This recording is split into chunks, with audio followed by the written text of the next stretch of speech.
Демонстранттар эркиндик ырын аткарып, өлкө биздин колдо деп ырдап жатышат. Булар мурдагы крикет оюнчусу, азыркы саясатчы Имран Хандын тарапкерлери. Шаар айылдардан чогулган топ өкмөттү кызматтан кетирүү талабы менен Пакистандын баш калаасы Исламабадка сапар алууда. Жаңы муун үчүн биз Пакистанды коррупциядан куткарышыбыз керек.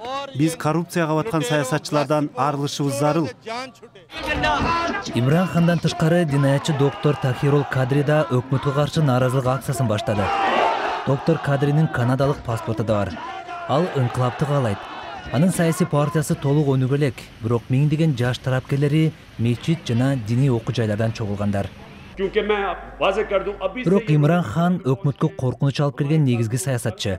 Ал Пакистандын премьер-министри Наваз Шарифти добушту бурмалады деп айыптап, кызматтан кетүүсүн талап кылууда. Биз бир гана шайлоо системасын оңдогубуз келет. Биз кайрадан шайлоо жарыялашыбыз абзел.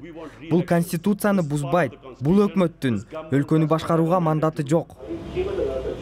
Премьер-министр көчөдөгү нааразылык акцияларын токтотуу үчүн бүт аракеттерди кылууда. Шаршемби күнү ал дооматтарды иликтөөгө чакырды. Бирок анын чакырыгын оппозициячыл саясатчы кабыл алган жок. Борбор шаар Исламабадда демонстранттарды токтотуу үчүн көчөлөргө контейнерлер коюлду. Абалга Пакистандын аскер генералдары кылдат көз салып турушат. Көп аскердик төңкөрүштү баштан өткөргөн өлкөдө тургундар окуя кандай өнүгөт деп кооптонуп жатат.